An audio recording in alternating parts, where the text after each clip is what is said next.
the #1 Costa Rica real estate and investment podcast, bringing you experts from all over Costa Rica.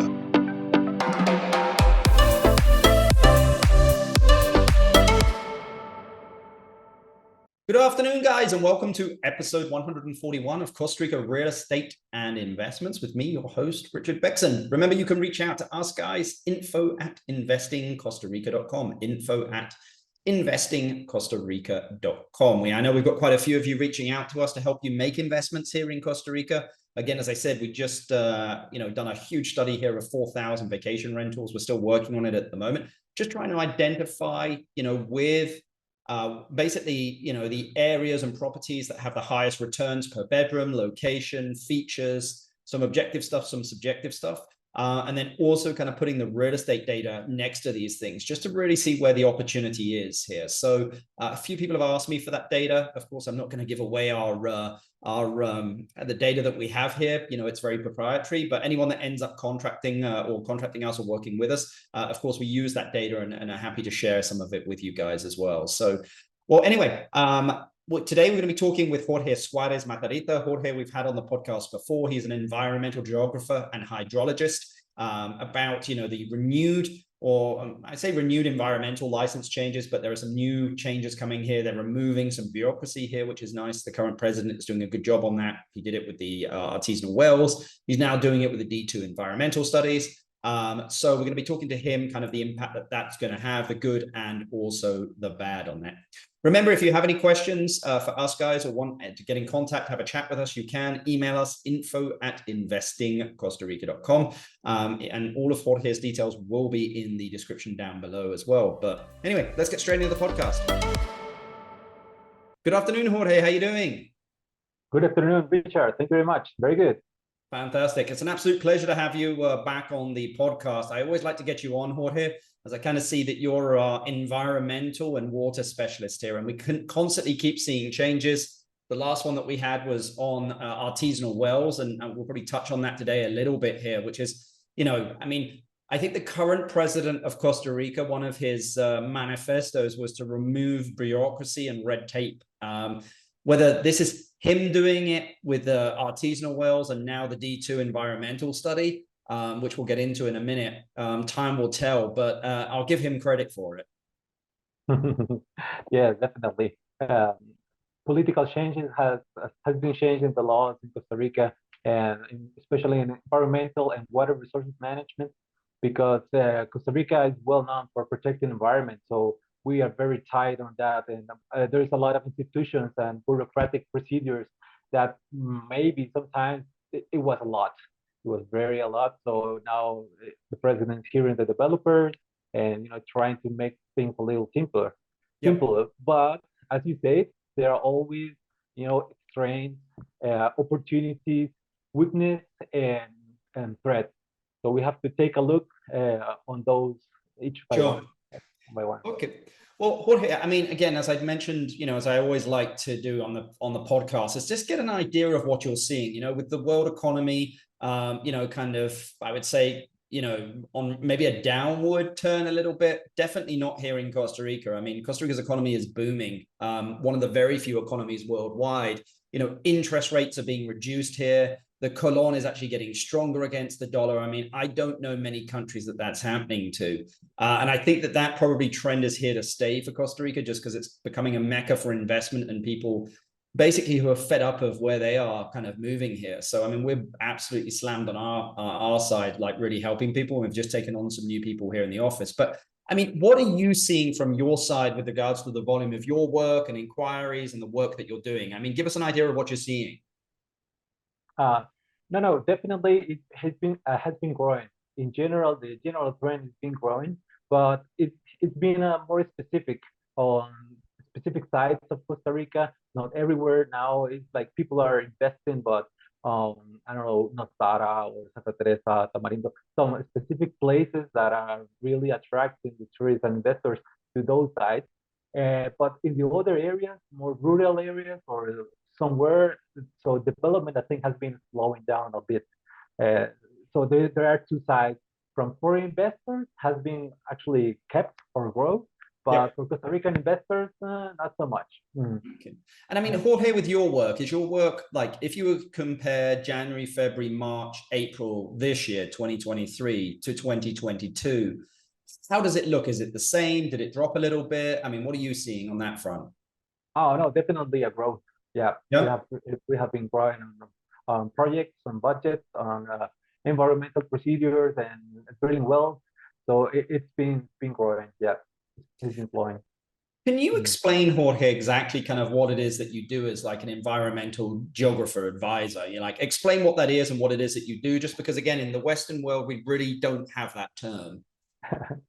Okay, no, great. Yeah, yeah. I studied geography at the university, and then I got specialized into environmental impact assessment because in Costa Rica, in the 90s, it started all the environmental laws. In the 80s, were a lot about protecting national parks, creating, and then in the 2000s, more laws and more procedures. So as a geographer, you get to understand the environment and the ecosystem as a whole, as a landscape, trying to work. So from there to environmental protection or environmental assessment, it's very nearby. Okay. And afterwards, I made a master's degree in hydrogeology. So that were for understanding groundwater and aquifers, how to drill wells, artisanal wells, springs and creeks. It all mixed together perfectly in Costa Rica because, as I said at the beginning, environmental laws and water resources management laws has been changing every month, every year. I mean, it's crazy. You have to be studying every month because there will be something new. Now, for the first time in last 30 years, with these laws that you say, it's the first time they are like making smaller those laws. It's the first time. Yeah.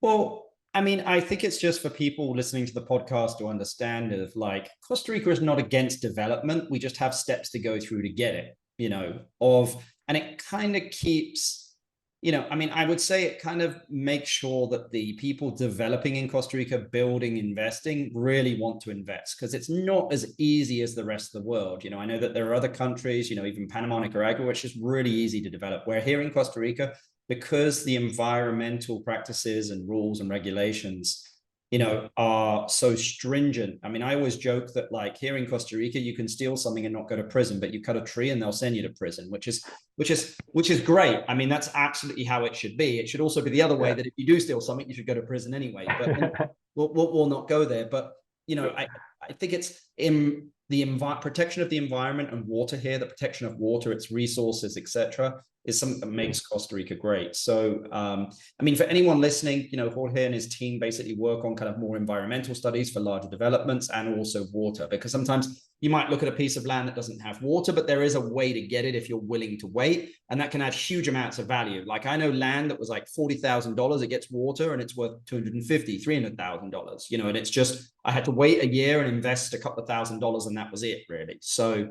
there is, from an investment side, there is that. But let's talk about the most recent change, in the D2 Centena environmental study. For anyone that doesn't understand, typically before you could build up to 500 square meters, which is basically about 5,500 square feet, and not need an environmental study. Once you went over that, you needed basically what they called a D2 environmental study. And when it was over 1,000, if I'm correct, Jorge, that was a D1. So now, have they just got rid of the D2? Yes, that's correct. So D2 form actually means low environmental impact project. So it is designed because of the size of the project and also the use that it's going to have. For example, you can build a 700 square meters house, or you can build a 700 square meters gas station, and the impact on environment is going to be totally different, but they are the same square footage. So what they are trying to do is that they have classified what is low impact on environment, what is moderate impact, and what is high impact. And what they did now is that they got rid of the low impact studies. So they will no longer check on your project if you are under 1,000 square meters, or you're gonna move 1,000 cubic meters of land movement for your project. What does low impact mean, Jorge? What's classified as low impact now? Well, now there is a special list that you asked. It's specific about houses for tourism cabins or small hotels, Okay. small commerce, like almost everything that will fit into small property will go there. And the question should be more like, what are the high impact studies that are like gas stations or industry or other things? So now it's pretty open that you can build something up to 1,000 square meters without getting an environmental license. And I mean, even if you needed an environmental license, because a lot of people that listen to this podcast are investors, maybe they want to do storage, or maybe they want to build hotels, or maybe they want to build multiple vacation rentals on a property that is over 1,000 square meters. So, I mean, now they would still require the D1 once it's over 1,000 square meters, correct? Yeah, exactly. For moderate and high impact projects, it is the same. Hasn't changed anything. Only a few tricks and tricks about the techniques, how to calculate the environmental planning and everything, but it's not really a big change. But mostly the big change that you no longer require to go to this environmental agency for your small project. But let's talk about if you did do a project that's over 1,000 square meters and needed to get a D1 environmental study. I mean, how much does it cost? How long does it take? Just so that anybody listening to the podcast that wants to build over 1,000 square meters, I mean, what should they understand? Okay, yeah, for sure. So environmental impact assessment requires an engineer, archaeologist, biologist, geologist, geotechnician, the architect, the public accountant, geographer, the maps. So all these must be integrated into a study. That for the basic one, that when you do all the requirements, could be about $15,000, $20,000, depending on if you do have, for example, a geotechnical soil study made before, or archaeologists that went to your land before. So you can lower down the price up to 10,000 or less, depending. We must do it specific for a project. But for environmental impact studies, the bigger one, well, the bigger one could be about 40,000, 50,000, depending on the project, how big it is. And So for we're talking about projects, 10 to 40,000 here, depending on how big the project is. Meaning, if you want to build a big Marriott hotel, it's probably 40, 50 grand. But if you want to, I don't know, build a 15-room hotel, that's not that big, you're probably talking 10, 15,000. Exactly. Okay. Good base. Okay. Yeah, that's more or less. And yeah, it's very strict. And we have to, make all the studies very clear, loud and clear, and go to the environmental agency and talk to them and explain. And it's a complicated, but if you got good consultants, it will go through and it will be fine. Jorge, where is the majority of your work at the moment? Like, where are you seeing a lot of work? Because I always like to ask this question because it just really gives the listeners an idea of like where things are really happening in Costa Rica. Yeah, well, mostly for groundwater projects. Right now is at the beach. So you have a property, you want to build your house, your dream house, but there's no water, no aqueduct. The aqueducts are mostly in the towns and not in the rural areas or in the mountains with the ocean view where you want your little house. So there has been a lot of drilling because now, as you say, with the artisanal wells, but also with the deep wells has been growing, especially in Guanacaste, and Ojocha, those areas also as well, Dominical. I mean, that in the groundwater area. In the environmental impact assessment, there has been some institutional projects here in San Jose, in Heredia. Right now, I'm working for the Universidad Nacional, National University. They're building a data center for internet to give to all their projects. So institutions has been, put in a bid for the consultants to work too. Okay. Yeah, and also the third area that has been growing is the drone industry, about making drone flights to do photogrammetry, also with LiDAR sensors to make a topographic assessment, digital elevation models, and all those terrain inputs that you can use into geographical information systems to overlap those studies from the engineer, the architect, the biologist, the forest engineer, and put it in your property and see how we can make a better master plan to have a more sustainable project. So let me understand that. You're basically using drone You're using a drone to do kind of more contour levels, terrain, like terrain mapping, etc., rather than the old way, of course, which was, kind of the topographer goes and measures it. So you're basically putting the topographer out of business for here in a nice way. Yeah. No, we have to keep up with technology because technology is growing fast. Also for groundwater, now we are having divers. We put it in the well, and they are gonna give you a water level every second or every day or every year as you want. So at the end, you have the water levels of your well for the entire year, and you can predict. Oh, there's gonna be El Nino. We're gonna have a climate crisis and with rise and stuff. So you're gonna start looking at your well, and you own your information. You're sure that you're losing the water, or that, oh no, it's no problem. It recovered the water. So we're gonna be fine for this year. The rain came, but things like that. Well, I think that's important, in a well. And the reason I say that is I had someone contact me the other day that was looking to purchase a property in Playa Manzanillo near Santa Teresa. And he sent me across the due diligence and was like, Rich, can you take a quick look at this for me? And I was like, yeah, of course I will. So I looked at it for him and I was like, look, my only concern is this. You have an artisanal well on the property near Santa Teresa. And I just know that I'm like, I wonder what the flow rate is like at this particular moment in year, which is the driest part of the year. So if I'm you, because you don't have an asada water or you don't have AIA water, I would have a hydrologist basically do a flow rate test on that right at this particular moment in time to see is what your flow rate is at the driest time of the year. But theoretically, what you're saying here is that there are now devices that you could put in the well that would tell you the level of your well throughout the year. I mean, that's just really interesting, Jorge, just like how technology is being used. Because again, if I was to buy a property that had a well, especially in the Guanacaste, the northern part of Costa Rica, I'd really want to know what that level of that well is throughout the whole year. Especially if you have your project as a hotel or cabinas or something, a restaurant that depends on that well, because as you say, there is no asada, there's no plan B. And the climate has been changing, and we have to own the control of our ecosystem. We have to make sure, try to minimize risk. So by learning and understanding our groundwater levels, then we can save the pump, we can save the well, we can save the project. I mean, so many things. Well, I know you and I worked on something, Jorge, a while back where you helped with a hotel with the due diligence of looking. They had, artisanal wells on the property. It was an old property at sea level. And really what we were looking at was the salination of the actual drinking water there, just to see whether the ocean was kind of taking over those wells, because most people don't know is that like that fresh water sits on top of seawater, basically, right? Yeah, exactly. And it was a little island, and all the old potable water came from the rain and it stood over the salt water, and that's why they drill horizontal wells instead of vertical wells. Because if they dug so deep, they would get the salt water, but only the superficial water can heal like horizontally to get the water.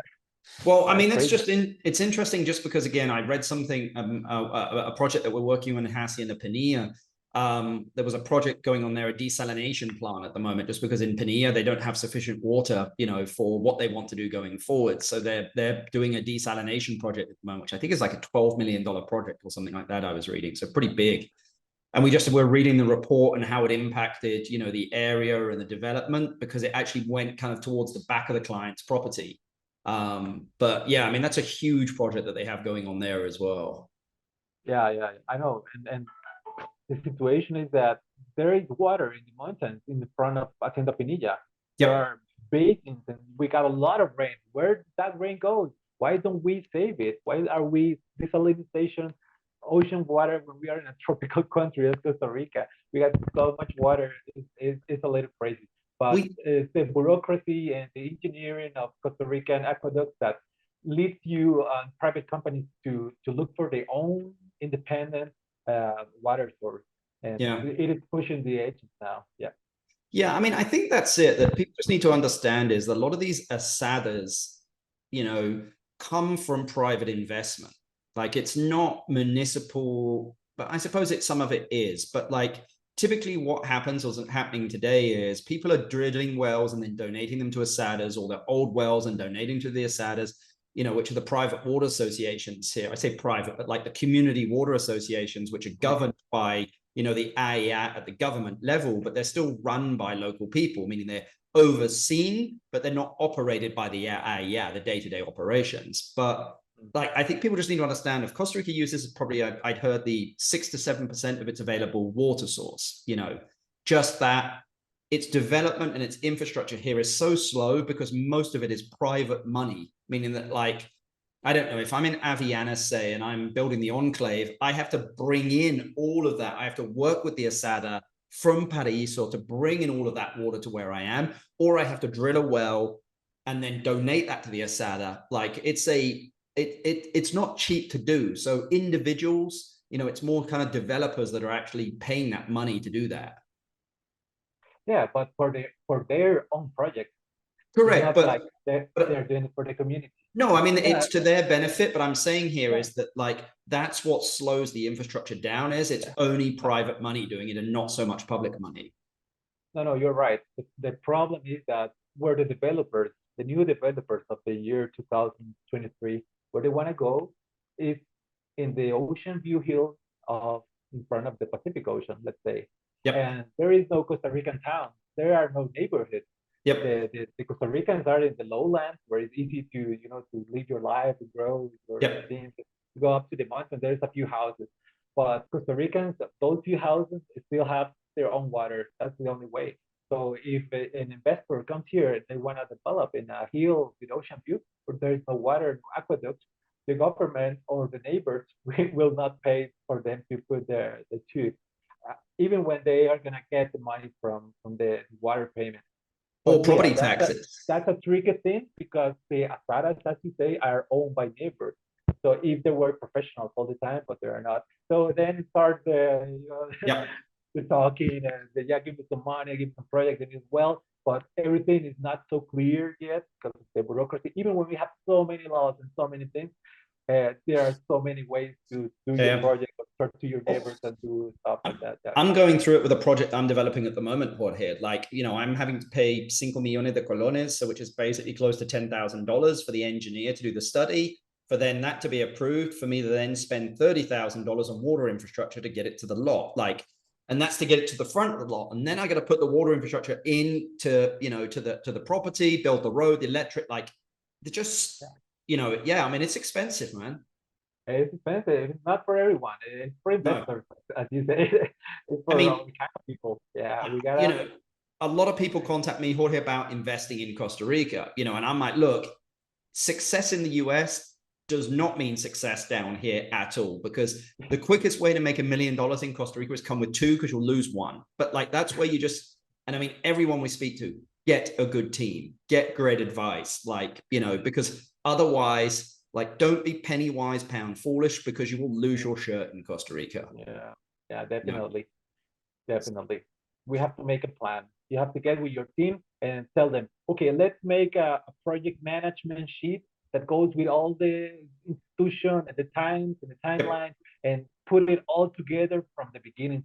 So you have a map, a conceptual map, what you have to do, and you don't get lost. But even when you do that, I'm pretty sure there's going to be like 30% improvisation in some new laws for environment, or new laws for water, or something came up on the way, and that's the wave that Costa Rica project. Just You're right. Surf the wave, dude. Surf the wave and enjoy it. That's it, But, well, Jorge, I think we've kept you enough here. Really appreciate you coming on the podcast as always and discussing this stuff with us. I mean, anyone that wants to get into contact with Jorge, you can, with all of his contact details below. But Jorge, my last question for you, which I ask everyone: if you had $500,000 and had to invest it in a business and real estate in Costa Rica, what would you invest it in and why? Thank you, Richard. Well, in the last time, I always go for equipment and some property, in Costa Rica. I think last time I was asking Santa Claus for a drone system or geophysics system for groundwater. And so it will be in between getting all this technology to make it faster, be more efficient for our clients and for us, and definitely getting some land in beautiful beachfront Costa Rica. Where would you buy land, Jorge? Well, I'm mostly always going to buy in the south, in Osa, in Dominical, down there, because Guanacaste is pretty nice, it's very cool. I mean, the surfing is great, Nosara, Santa Teresa, but they got so expensive that you might get more investment revenue maybe somewhere else. Well, depending on your investment. For me, it's the way I see it because I mean, it's not like you're gonna give me $3 or $4 million. It's about 500 only.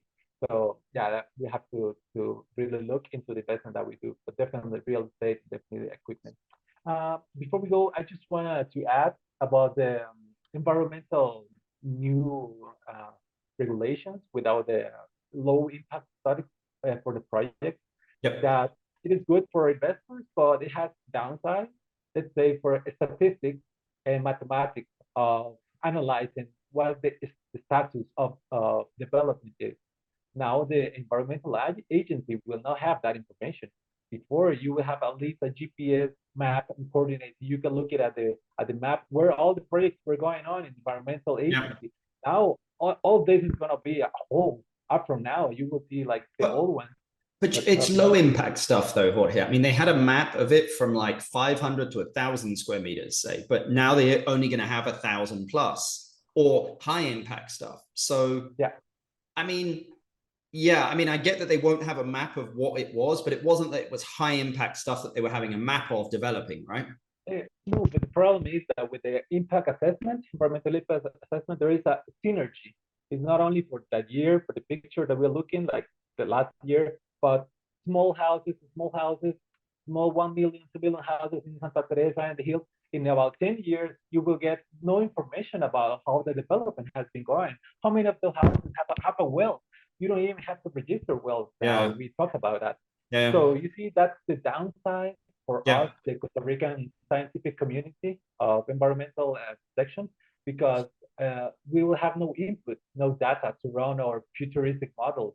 How is it going to be Costa Rica in 50 years, 40 years? You see, that's kind of tricky. I get it. What they should have done then, Jorge, and again, easier for me to say, is just go online and register your well, and we'll give you a certificate. Like, it's instant. Like, fill it out, the coordinates, and fill it out, and here's your certificate for it. Like, you now have legal water. Like, at least then we can register everything. Okay, you're not going to have flow rates, you're not going to have depth of wells, but like, just give me the coordinates, of roughly where it is. And also with your home, like, hey, if you're building a home municipality, and the municipality should do it. This is the square meters, this is the location, and I should talk to the municipality, not the individual, But anyway.